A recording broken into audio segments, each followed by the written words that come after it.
Well, it's Groundhog Day. Again.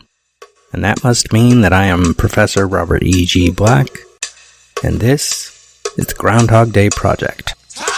It's one of those infinite time loop situations you might have heard about. It's a thing where the same day keeps happening. Time.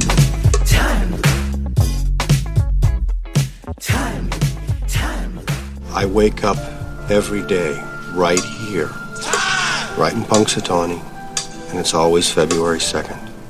The last revision is what counts, apparently. Minute 19 of Groundhog Day starts with a yo mama and ends with a call for something big.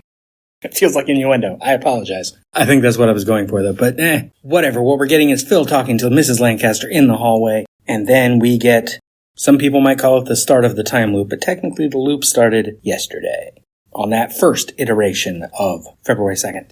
This is the first repetition, as it were. So this is where Phil starts to see something strange is happening. We're still in the shower as the minute begins. Phil struggles to turn off the water and then manages to get out of the shower. Water still running because that stuff is cold. And then we cut to the hallway. Hallway we've seen earlier, the opposite angle of the same hallway. And he sees Mrs. Lancaster. She's carrying, looks like some towels. He says, "Yo, mama, isn't there any hot water?" And I love her response. She says, "Oh no, there wouldn't be today." Like, that is the dumbest question he's ever could have asked.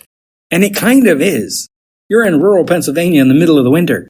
No, the water's not hot at a bed and breakfast that is clearly quite full. In the dining room this morning, there were, family of 4, group of 3, group of 3, group of 2, plus man in hallway. So we got, plus Phil. We're looking, 14 people? And maybe a couple others, plus you have Mrs. Lancaster. It doesn't come up in the film, but I believe her husband is supposed to also be here in one of the versions of the script. Not that he was a character, but he gets mentioned. Also, we see at least one waitress, server person. There's probably another. There might be a separate person who does the cooking, so Mrs. Lancaster can stay in the dining room and be friendly. So you're talking a house where there might be 16 to 18 to 20 people maybe even that might all have taken a shower today. There might have been hot water if you took a shower first thing in the morning. But even then, maybe not, because the pipes would be frozen. Or at least very cold. And Phil responds, "Of course not. Silly me." And yes, it is silly him. He's saying it kind of sarcastically. But no, it was silly of him to ask that. Of course there's not hot water. And asking, "Isn't there any hot water?" when he knows there isn't any hot water is just wrong. But Mrs. Lancaster, just like Larry and Rita last minute, she's not taking Phil's bait. His day is not going how he wants it to go. He got stuck in Punxsutawney because of the blizzard he said wasn't going to hit. And then Larry's not taking the bait. Rita's not taking the bait. The commander gave him the offer of dying or going back to Punxsutawney. That's not good. And now Mrs. Lancaster doesn't take the bait. Phil is losing. Cut to the next morning. The alarm clock. It flips to 6 o'clock. We might assume it's February 3rd, ready to go back to Pittsburgh. Time for the plot to start, whatever it is. Then put your little hand in mine. There ain't no hill or mountain we can't climb. Babe, I got you, babe. I got you, babe. DJs come in. Okay, campers, rise and shine. And don't forget your booties, because it's cold out there today. It's cold out there every day. What is this? Miami Beach? Not hardly. Phil, of course, is getting out of bed, looking a little confused back toward the radio. Oddly enough, he looks over his right shoulder because he's cheating toward camera, when realistically he should be looking to the left because the radio was on his left when he got out of bed. Nitpick. And could just be a weird quirk of Phil. But he is cheating toward camera. He is doing the exact same motion he did yesterday. Well, not exact same, because he's looking back at the thing and getting confused. But, like, his morning routine apparently is get out of bed, go straight to the sink, throw some water in your face. Which, considering he gets up early probably every day, because he probably does morning weather for Channel 9 Pittsburgh, he's getting up at probably 5 normally. Getting up at 6 is probably him sleeping in. He should love this. Not hardly. Nice going, boys. You're playing yesterday's tape. Playing yesterday's tape. Sorry, I said that line and I was hearing it from the musical in my head. Idiots. We're playing yesterday's tape. There's nothing more depressing than... I mean, what could be crazier than groundhogs in February? Wait, that's a great hat you're wearing. Good morning. I didn't set a wake-up. Happy Groundhog. How many days is this holiday? Oh, I'm no good at science. Maybe I'll insert it when I'm editing. Probably not. I'm trying not to do too much editing this season. Go listen to the musical. It's good. Back to the radio. And you can expect hazardous travel later today with that blizzard thing. That blizzard thing. Oh, well, here's the report. The National Weather Service is calling for a big... And so by the end of the minute, Phil has noticed they're playing yesterday's tape. And this is important. Not that they're playing yesterday's tape, because obviously we know that's literally not true. This is live. This is happening. This is the first repeat of the day. But what's important here is the character moment.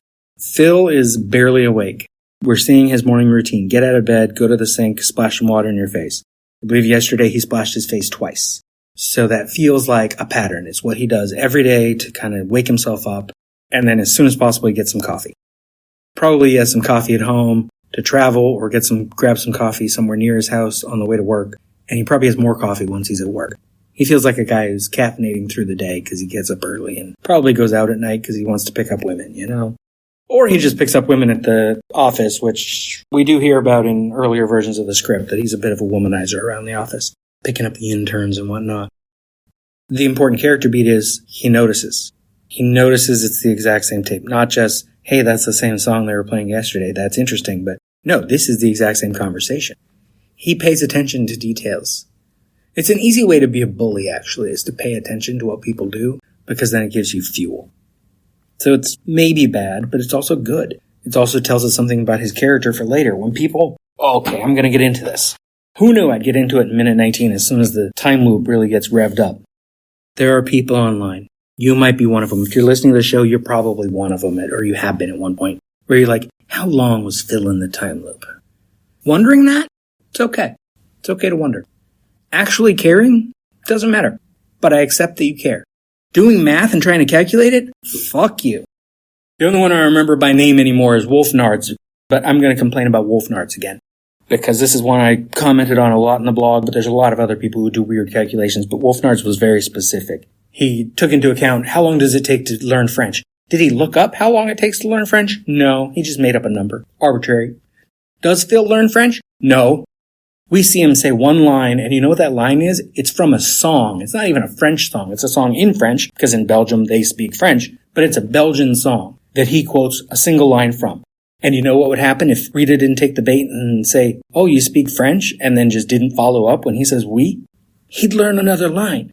He doesn't have to learn French. He just has to learn exactly. At that point, that is the date night sequence. He is just gaming the system. He's not really learning things until Act 3.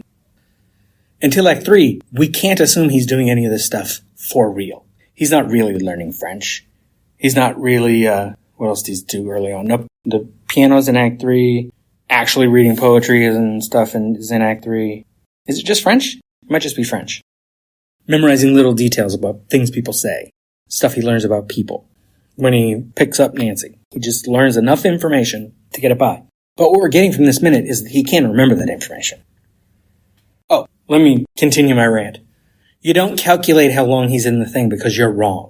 You don't know how long it takes to learn French because you don't know what he already knew. You don't know how good he is at learning things, except for what you were told in the movie. And right here, we're told he has a pretty good memory. He remembers stuff from yesterday when he was barely awake, when he's only barely awake now, and he still recognizes that they're playing the exact same tape within like 20 seconds, 10 seconds from when he gets up and turns his head. Phil is good at this. Phil remembers things. That's why he's a good weatherman, is because he can remember all this information, keep track of it, and he's able to read it off the screen quickly and know what he needs to say about it. That's also what makes him a good bully, is he's quick. He's good at improv. Maybe he did improv in high school. I don't know. Maybe he and Ned did improv together, but he doesn't remember Ned because Ned was really good at getting into character. I don't know. Or maybe Ned was really annoying because he was always upstaged by his brother Sandy. You don't calculate it. You don't decide. You don't say he learned how to play piano. He didn't learn how to play piano. You know what he learns how to play that we know of? 2 songs. There is Phil's piano solo, which is what he's playing when they walk into the banquet near the end of the film. The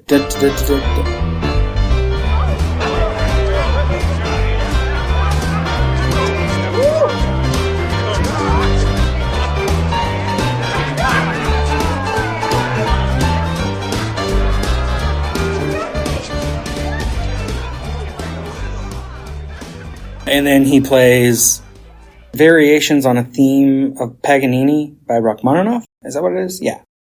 Dun, dun, dun, dun, dun, dun. That one, the That sounded like Pomp and Circumstance. Sorry, my pitch was off. The second song he plays, it starts slow and then he jazzes it up.